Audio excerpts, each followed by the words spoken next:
할렐루야. 다윗의 인생을 1년 동안 우리가 이렇게 살펴보면서 오늘 29번째 시간을 갖게 되었습니다. 다윗이 인생의 절정을 경험할 때도 있었고 뜻하지 아니하게 인생의 내리막을 경험하여 큰 어려움을 경험한 순간들도 있었습니다. 인생의 그 굴곡진 인생, 다윗의 굴곡진 인생을 살펴보면서 이제 다윗의 인생을 정리하는 단계까지 이르렀습니다. 다윗의 인생을 정리하면서 오늘 22장이 다윗의 인생을 이렇게 표현하는 이 말씀이 저에게 큰 은혜가 되었고, 내 인생도 하나님의 보호하심과 인도하심으로 늘 이렇게 하나님의 뜻 안에서 승리하는 인생이 되었으면 하는 그런 소망을 갖게 되었습니다. 그것은 무엇이냐? 오늘 1절에 이렇게 다윗의 인생을 정리합니다. 여호와께서 다윗을 모든 원수의 손과 사울의 손에서 구원하셨다. 모든 원수의 손과 사울의 손에서 구원하신 날이 바로 다윗이 자신의 인생의 마지막 삶에서 승리하는 인생이 되었다는 것입니다. 다윗의 인생을 살펴보십시오. 다윗의 생명을 빼앗기 위해서 얼마나 많은 원수들, 대적들이 있었습니까? 그 많은 원수들 가운데 하나님이 다윗을 쓰러뜨리고 다윗을 실패하게 하신 것이 아니라 다윗을 공격했던 모든 원수, 오늘 성경은 모든 원수라고 했습니다. 모든 원수들의 손을 다 꺾으시고 누구를 승리하게 하셨다고요? 다윗을 승리하게 하셨다는 것입니다. 여러분, 이것이 우리들의 삶에 어떤 의미가 있는 것입니까? 여러분, 우리는 누가 나를 막 총칼을 들고 나를 막 쫓아오면서 죽이려고 하는 사람은 없겠지요. 여러분 주변에 여러분 삶에서 그런 경험이 있으십니까? 누군가 막 총칼을 들고 나를 죽이려고 쫓아오는 그런 경험은 없으실 것입니다. 여러분, 그러나 다윗과 비교하면 여러분, 우리의 인생은 다윗과 같이 큰 축복을 받았습니까? 이것을 통하여서 우리가 오늘 본문을 통해서 우리가 이런 질문을 던질 수 있다는 거죠. 우리가 다윗과 같은 원수나 그런 인생에 큰 시험은 없었다 할지라도, 그러면 다윗과 같이 하나님이 주신 놀라운 은혜와 축복을 경험한 적은 있냔 말이죠. 왜 그럴까요? 이것이 오늘 본문이 우리들에게 던져주고 있는 메시지인 것입니다. 여러분, 다윗과 비교한다면 우리들의 삶은 그렇게 힘든 인생은 아니었어요.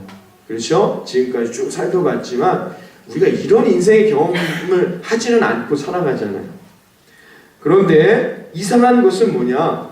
다윗이 받았던, 그때마다 받았던 하나님의 놀라운 은혜와 기적은 그렇게 경험한 적은 없다는 것이죠. 오늘 다윗의 이 노래 2절부터 시작되어지는 여호와는 나의 반석이요 여호와는 나의 요새이시니, 내가 여호와만을 찬양하는 이런 신앙의 고백, 여러분의 삶의 고백이 있습니까? 왜 그런 걸까요? 우리는 늘 염려하고 늘 걱정하며 늘 두려워하면서 인생을 살고 있다는 것입니다. 너무 염려와 걱정이 많아서 지칩니다. 이 세상, 이 나라는 어떻게 될지, 뉴스를 보고 세상에서 돌아가는 이야기를 들으면 염려와 걱정만 앞섭니다. 내 삶은 어떻게 가야 될지, 내 가족, 내 사랑하는 자녀들, 하나님 내가 왜 이렇게 건강하지 않은지, 늘 염려와 걱정, 또 나를 상처 주거나 나를 힘들게 한 사람들에 대한 원망 가운데 지쳐 있다는 것입니다. 왜 그럴까요? 우리가 다윗과 같이 이런 인생의 굴곡은 경험하지 않았지만 우린 다윗과 같은 이런 기쁨, 오늘 자신의 인생을 돌아보아 다윗이 고백하는 것과 같은 이런 찬양과 기쁨의 인생의 고백은 왜 없을까요? 그것은 오늘 본문이 말해줍니다. 우리에게 원수가 있기 때문입니다. 나를 대적하는 대상이 있기 때문이라는 것이죠.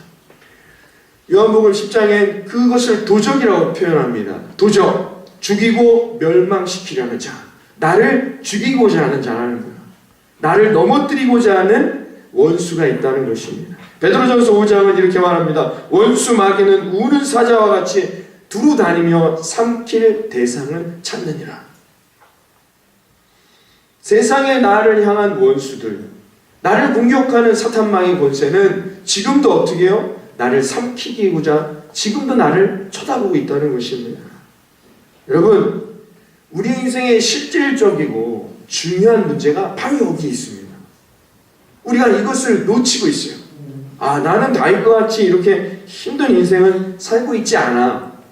거기에 만족합니까? 그런데 왜 힘들고 어렵습니까? 우리는 늘 왜 염려와 두려움과 원망 가운데 살아가냔 말이죠. 그것은 제일 중요한 이 원수를 놓치고 있기 때문인 것입니다. 여러분들의 가정에서, 이 세상에서 여러분들은 너무나 많은 공격을 받고 있다는 것입니다. 이것은 여러분, 내 생명을 빼앗으려는 치명적인 공격과도 같다는 것입니다. 문제는 뭐냐? 이게 눈에 보이는 것이 아니다라는 거예요.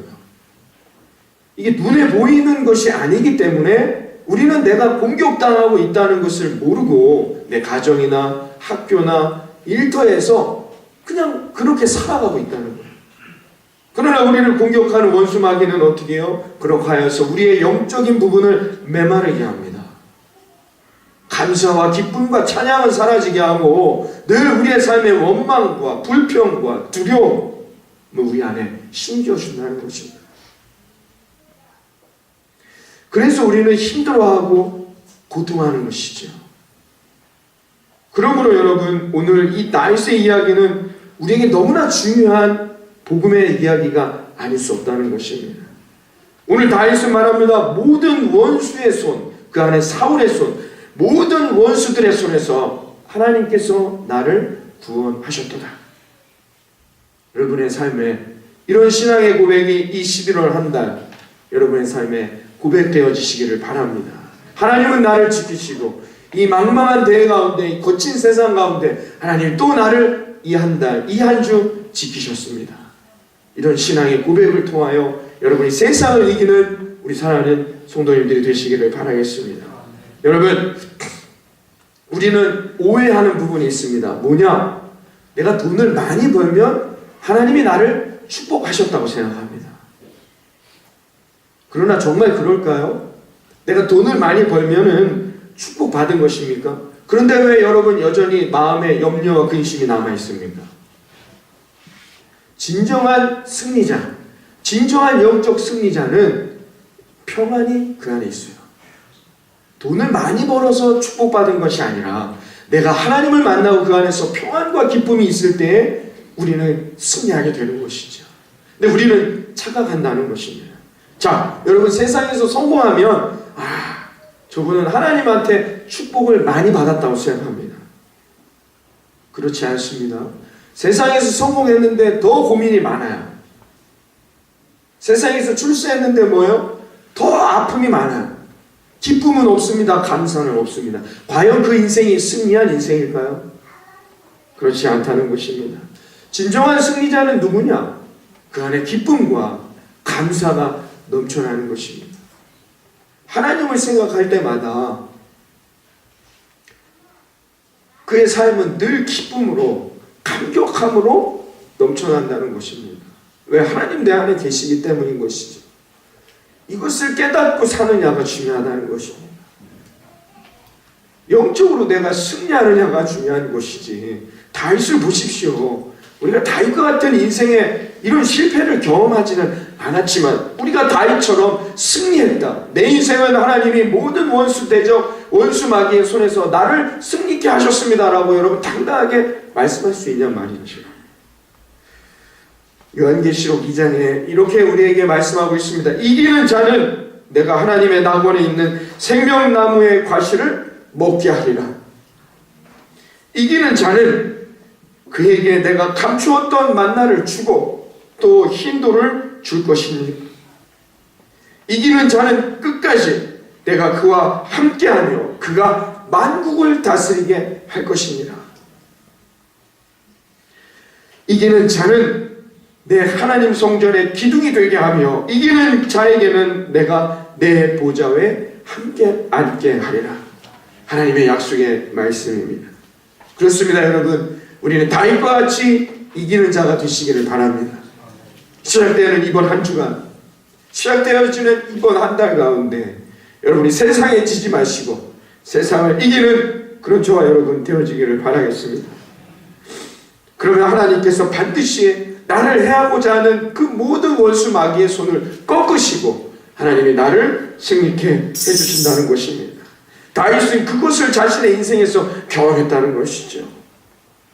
그 수많은 시련, 그 수많은 아픔, 수많은 절망, 수많은 실패 가운데서도 다윗은 승리하는 인생, 하나님에게 영광 돌리는 인생이 될 수 있었던 이유는 하나님이 다윗의 손을 꺾지 않으시고 다윗의 인생을 꺾지 않으시고 다윗을 공격하려는 자들의 손을 꺾으신 이유는 다윗이 이런 하나님을 믿음으로 고백했기 때문입니다. 다윗이 만난 하나님은 어떤 하나님입니까? 오늘 2절 이하에 말합니다. 반석이며 유세이시며 어떤 순간에도 나를 건지시는 자이시며 피할 바이며 방패이며 내 구원의 뿔이 되어주십니다. 하나님은 나의 높은 망대이며 피난처이자 나의 구원자입니다. 할렐루야. 이런 신앙의 고백이, 이런 하나님을, 이런 영적인 하나님의 능력을 경험하는 저 여러분 되기를 바라겠습니다. 여러분, 다윗에게만 좋으신 하나님입니까? 다윗에게만 능력의 하나님이 되십니까? 아니지요. 그 하나님은 곧 저와 여러분의 하나님이기도 하시다는 겁니다. 여러분, 이것을 깨달아야 한다는 것입니다. 이것이 우리가 구원받고 예수 그리스도 안에서 누릴 수 있는 은혜의 순간인 것이죠. 축복의 열매인 것입니다. 여러분, 그러므로 세상의 그 어떤 것도 우리를 꺾을 수 없음을 여러분 고백하시기를 바랍니다. 염려 있으십니까? 근심이 있으십니까? 자녀들 때문에 걱정이 되십니까? 여러분, 하나님이 우리를 승리케 해주실 거라 믿습니다. 내가 이기는 자가 되기를 바라겠습니다. 요한복음 16장에 이렇게 말합니다. 세상에서는 너희가 환난을 당하나 담대하라. 내가 세상을 이겼노라. 요한일서 3장에 하나님의 아들이 오신 것은 마귀의 일을 멸하러 오신 것이니라. 예수 그리스도로 말미암아 우리가 사탄 마귀의 권세의 공격에서 승리했음을 여러분 선포하시기를 바라겠습니다. 물론 내가 노력해서 얻은 승리가 아니죠. 이것은 전적으로 하나님이 우리에게 주신 승리인 것입니다. 그러므로 우리는 오늘도 하나님을 간구하는 것입니다. 하나님은 세상을 이기게 하셨기 때문에 우리가 그 하나님을 만나고 그 하나님을 의지한다면 우리에게 펼쳐질 이번 한 주 이 11월 한 달도 세상에서 우리는 이미 승리한 것을 믿으시기를 바랍니다.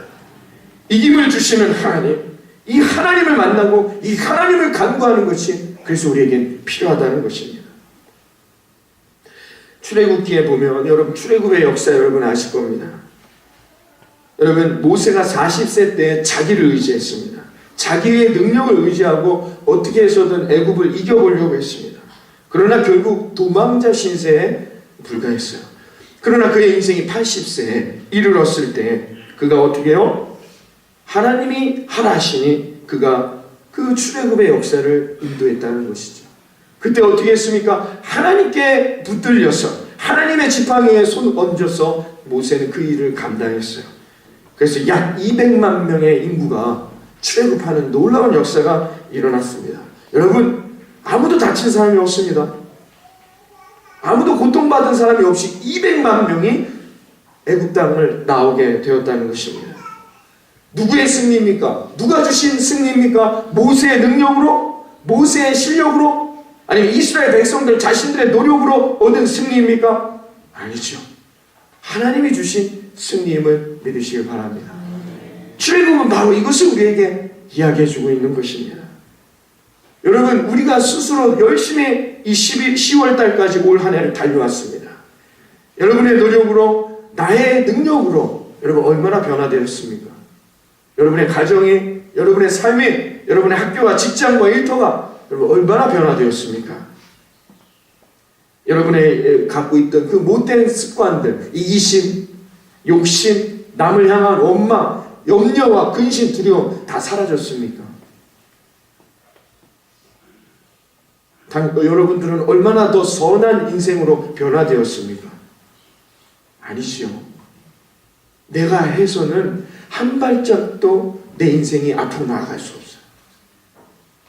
내 노력으로는 내가 한 발짝도 내 인생을 변화시킬 수 없는 것이죠. 그러나 여러분, 주님께서 행하신다면 우리는 오늘도 이 순간 당장 변화되어지고라 믿습니다. 이 놀라운 일을 여러분 경험하고 믿음으로 고백하며 세상으로 달려가 승리하기를 주님의 이름으로 축원합니다. 웨슬리 목사님, 감리교회 창시자 웨슬리 목사님, 올드스게이트 거리에서 회심하였습니다. 자신이 무엇인가를 노력하려고 했을 때 다 실패했어요. 그러나 그가 거기서 성령을 경험합니다. 무슨 말이냐? 하나님을 만났어요. 하나님을 의지하였더니 한 나라가 변화됩니다. 305장 나 같은 죄인 살리신을 작사한 노예 상인이었던 존 뉴턴도 갑자기 달라졌습니다. 수많은 노예들을 팔고 그 돈을 갖고 떵떵거리며 살던 이 사람이 하나님을 만나니까 그 순간 그날부터 이 일을 그만둡니다. 어떻게 이럴 수 있습니까? 가능합니까? 하나님이 하셔야만이 가능하다는 것입니다. 여러분, 세계적인 강해 설교가인 존 메아더 목사님에게 어느 기자 이런 질문을 했습니다. 목사님, 지금까지 목회해 오시는 동안 성공한 부분과 실패한 부분이 어떤 것이 있습니까? 라고 물었습니다. 그랬더니 이 목사님 즉시 이렇게 대답하셨다고 합니다. 주님께서 하신 것은 다 성공했고 내가 하려고 했던 것은 다 실패했습니다. 그렇습니다. 여러분, 우리가 세상을 이기는 진정한 승리는 하나님이 주심을 믿으시기를 바랍니다. 나의 의와 노력으로 가능한 것이 아니라는 것입니다. 여러분, 하나님을 붙들고 우리가 또 이 믿음의 항해를 나아갈 때에 하나님께서 우리의 삶에 나타날 이 거친 항해 가운데 우리를 결국에는 믿음의 항구, 소원의 항구, 우리를 승리의 항구로 인도해 주실 거라 믿습니다. 이 믿음의 고백이 우리를 승리케 한다는 것입니다. 믿으십니까? 여러분, 정말 이렇게 하나님이 주시는 승리로 달려가기를 다짐하십니까? 로마서 8장 35절에 이하의 사도 바울은 이렇게 고백했습니다. 누가 우리를 그리스도의 사랑에서 끊으리요? 환난이냐? 곤고냐? 핍박이냐? 기근이냐? 적신이냐? 위험이냐? 칼이냐? 그러나 이 모든 일에 우리를 사랑하시는 이로 말미암아 우리가 넉넉히 세상을 이기느니라. 이 믿음 안에서 살아갈 때, 이 믿음의 고백 안에서 살아갈 때 우리는 세상을 이길 저와 여러분이 되어질 거라 믿습니다. 여러분, 이 믿음을 얻게 되면, 이 신앙의 고백이 우리가 고백되어지게 되면 우리에게 나타나는 현상들이 있습니다. 이게 뭐냐? 우리 안에 있는 이 마음들이 사라집니다. 두려움과 염려와 원망입니다. 중요한, 우리를 넘어뜨리게 하는, 우리를 실패하게 하는, 우리를 메마르게 하는 이 세 가지, 두려움과 염려와 원망의 마음들이 정말로 이 믿음의 고백 가운데 하나님을 붙드는 자들에게서 나타나게 됩니다. 그러면 그 사람은 어떻게 해요? 승리자의 삶을 살아가게 됩니다. 다윗과 같이 놀라운 축복의 열매를 얻는 인생이 되는 것입니다. 누가복음 8장에 보면 풍랑이 있는 배 안에서 제자들이 어떻게 했죠? 기뻐했습니까? 풍랑이 있는 배 위에서 이 늦은 밤, 그 밤 깊은 곳에 제자들이 어떻게 했습니까? 두려워했습니다. 그때 예수님은 뭐하고 계셨죠? 예수님은 같이 옆에서 두려워하고 계셨습니까? 평안을 갖고 편안하게 주무시고 계셨습니다. 가능합니까? 그 배가 출렁출렁대는 바다 위에서 그 태풍 가운데, 비바람이 몰아치는 가운데 여러분 편안하게 잠을 주무실 수가 있겠습니까? 예수님은 그렇게 하셨어요. 제자들이 달려와 예수님을 깨웠습니다. 주님, 우리 좀 살려주십시오. 그때 예수님이 그래 내가 다 해줄게 라고 하고 예수님께서 그 일을 하신 게 아니죠. 예수님이 그 제자들을 바라보시면서 책망하셨습니다. 누가복음 8장 25절에 제자들에게 이르시되 너희 믿음이 어디 있느냐? 승리자에게, 하나님을 믿고 살아가는 자들에게 두려움이 없는 것을 믿으시길 바랍니다. 승리자에게, 이긴 자에게 염려가 없습니다. 마태복음 6장에 무엇을 먹을까 입을까 염려하지 말라. 시편 23편엔 여호와는 나의 목자시니 나에게 부족함이 없으리로다. 하나님을 믿고 하나님을 의지하고 하나님이 내 인생을 시온의 대로 승리의 항구로 인도해 주실 것을 고백하는 자는 염려하지 않습니다. 세 번째는 원망하지 않습니다. 로마서 8장 28절에 하나님을 사랑하는 자 곧 그 뜻대로 부르심을 입은 자들에게는 모든 것이 협력하여 선을 이루느니라. 하나님을 정말로 의지하고 세상을 이기겠다는 믿음으로 나아가는 자는 원수도 사랑하는 것입니다. 원망하지 않습니다. 요셉을 보십시오. 요셉은 자기를 판 형들을 원망하지 않았습니다. 다윗은 자기를 그렇게 죽이려고 했던 그 억울하게 힘들게 자신의 인생을 내몰았던 사울 왕을 보았을 때 죽이지 않았습니다. 원망하지 않았습니다. 미움과 원망이 사라진 자, 그 사람들이 세상을 이기는 것입니다. 여러분, 이 믿음으로 여러분 이 한 주간도 감사하고 기뻐하며 승리하는 저와 여러분 되기를 바라겠습니다. 그때에 하나님이 우리를 승리하게 하시는 겁니다. 나를 지금 낙심케 하는 그거, 이게 뭔가 내가 지금까지 믿음으로 기도하며 예배드리며 인생을 살아왔는데 하나님 이게 뭡니까? 낙심하는 그 순간 나는 그 시험 앞에 지는 것입니다. 내가 이걸 어떻게 이겨내지? 지금 이 고난, 또 나에게 다가온 이 염려, 이걸 내가 어떻게 헤쳐나가지? 두려워하는 그 순간 우리는 세상에 지는 것입니다. 저 사람 때문에, 저 대상 때문에 내가 지금 힘들고 어려워. 환경을 원망하고, 사람을 원망하고, 내 성격을 원망하고, 지금 내게 주어진 것에 만족하지 못하고 원망하는 그 순간 우리는 세상에 지는 것입니다. 사랑하는 예수님만 구주교회 성도 여러분, 하나님을 붙들고 성령의 충만한 가운데 이 한 주간, 아니 이 한 달, 아니 남은 올 한 해 여러분의 삶이 이기는 승리하는 인생이 되시기를 바라겠습니다.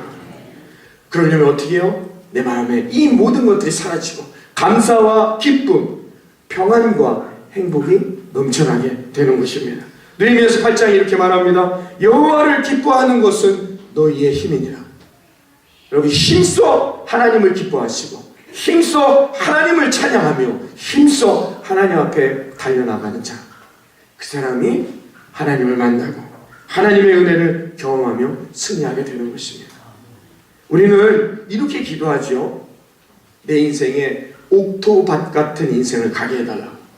그 누구도 돌짝밭의 인생을 놓고 기도하지 않습니다.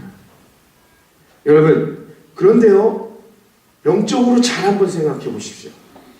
하나님이 보실 때 어떤 인생의 길을 걷는 자가 더 귀할까요?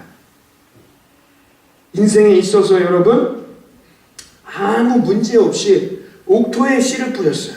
이 사람은 아무 문제 없이 옥토밭에서 열매를 얻습니다. 열매를 얻은 그것과 내 인생의 밭이 어떻게 해요? 돌짝밭입니다. 여기서 열매를 얻으려면 이 돌짝밭을 다 정리해야 돼요. 땀 흘리고 수고하고 힘들게 노력하고 거친 손을 가져 그 밭을 일궈야 합니다. 여러분, 그렇게 해서 얻은 열매와 하나님 앞에 갔을 때, 여러분, 하나님 보실 때 어떤 열매가 더 귀할 것 같습니까? 똑같은 하나의 열매이지만 여러분, 어떤 열매가 하나님 앞에 더 큰 멸류관이 될 것 같습니까? 여러분, 한번 생각해 보세요. 우리는 우리의 인생에 옥토밭의 인생을 가기만을 기도합니다. 그러나 하나님이 보실 때에는 여러분, 어떤 게 더 귀한 열매일 것 같습니까? 여러분의 인생에 지금 돌짝밭의 인생에 계신 분이 있습니까? 하나님께 더 감사하십시오. 왜요? 천국에서 하나님을 만날 때 그 승리의 멸류관이 더 큼을 믿습니다. 하나님이 나에게 주신 이 돌짝밭, 그러므로 이 돌짝밭은 나에게 두려움이요, 염려요, 원망이 아니라 하나님이 내게 더 큰 열매를 주실 감사요, 기쁨이요, 축복이란 말입니다. 다윗은 그것을 깨달은 사람이었다는 거죠. 그래서 다윗은 승리할 수 있었다는 것입니다. 우리 사랑하는 예수님의 구주교회 성도 여러분, 저와 여러분의 인생이 다윗처럼 이런 하나님의 영적인 원리를 깨닫고 승리의 믿음을 갖고 나아가기를 바라겠습니다. 지금 우리 사랑하는 성도님들의 인생에 뜻하지 아니하는 돌짝밭의 인생을 걷고 계신 분들이 있으십니까? 있을 수 있습니다. 여러분, 사실 다윗의 인생은 돌짝밭의 인생이었습니다. 여러분, 어렸을 때 부모님에게도 인정받지 못하는 목동이었고, 골리앗을 만났고, 사울 왕에게 쫓김 당했고, 이방 족속들에게 도망 다녀야 했고, 자기 아들에게까지 도망자의 신세가 되었습니다. 인생을 살아가는 순간, 어느 순간 돌짝밭의 인생을 경험하지 않은 적이 없었다는 것이죠. 그는 이런 수많은 돌짝밭의 길을 거치고 지나고 노력하여서 지금 오늘 이 자리에까지 오게 되었던 것입니다. 여러분, 만일 내 인생이 오늘 다윗과 같이 돌짝밭의 인생에 있다고 생각되는 분들, 두려워하지 마시고 낙심치 마시고 염려치 마시고 불평하지 마시고, 하나님이 나를 다윗과 같이 승리하도록, 하나님과 나를 다윗과 같이 위대한 인물이 되어지도록 인도하고 계시는구나. 여러분이 이런 믿음의 고백을 통하여서 여러분의 인생을 승리의 인생으로 나아가시기를 바라겠습니다. 다윗은 돌짝밭의 인생이었기 때문에 그가 넘어지지 않았던 거예요. 원수의 손에 쓰러지지 않았던 것입니다. 다윗 다음에 누가 왕이 되었습니까? 솔로몬이죠. 솔로몬의 인생은 돌짝밭의 인생이었습니까? 옥토밭의 인생이었습니까? 솔로몬의 인생은 옥토밭입니다. 솔로몬은 고생을 해본 적이 없어요. 아버지가 다 준비해 주시고 아버지가 다 닦아놓은 왕의 자리에 앉았습니다. 그리고 아버지가 다 만들어 놓았던 성전 마무리 지었습니다. 솔로몬의 길은 한 번도 옥토밭을 경험해 본 적이 없었습니다. 돌짝밭을 경험해 본 적이 없었습니다. 그의 인생은 늘 옥토밭의 인생이었습니다. 그래서 솔로몬의 인생의 결론이 어떻게 나타났습니까? 솔로몬 때문에 이스라엘은 두 동강이 나게 됐다는 것이죠. 그리고 솔로몬은 그제서야 자신의 인생을 돌아보면서 전도서에서 내 인생 모든 것이 헛되고 헛되니 헛되고 헛되도다. 그의 인생에 남은 것은 허무함과 후회뿐만이었다는 것입니다. 여러분, 옥토밭, 돌짝밭. 지금 만약에 내 인생에 돌짝밭을 경험한다면, 물론 우리가 인생을 옥토밭의 인생으로만 걸어간다면 얼마나 감사하겠습니까? 그러나 뜻하지 않게 내 인생의 돌짝밭을 경험하는 우리 사랑하는 성도님들이 계시다면, 여러분 두려워하지 마십시오. 염려하지 마십시오. 낙심하지 마십시오. 하나님께서 그 자리에 함께 하실 것을 믿습니다. 여러분, 하나님이 나를 다윗과 같이 승리케 해주실 것이다라는 소망의 믿음을 가지시고, 이 망망대해 가운데, 거친 이 파도 가운데, 또 이 한 주간, 이 11월 한 달 믿음의 삶으로 승리하는 우리 모든 예수님만 구주교회 성도님들의 삶이 되기를 주님의 이름으로 축원합니다. 기도하겠습니다. 하나님 감사합니다. 2018년 10월 한 달도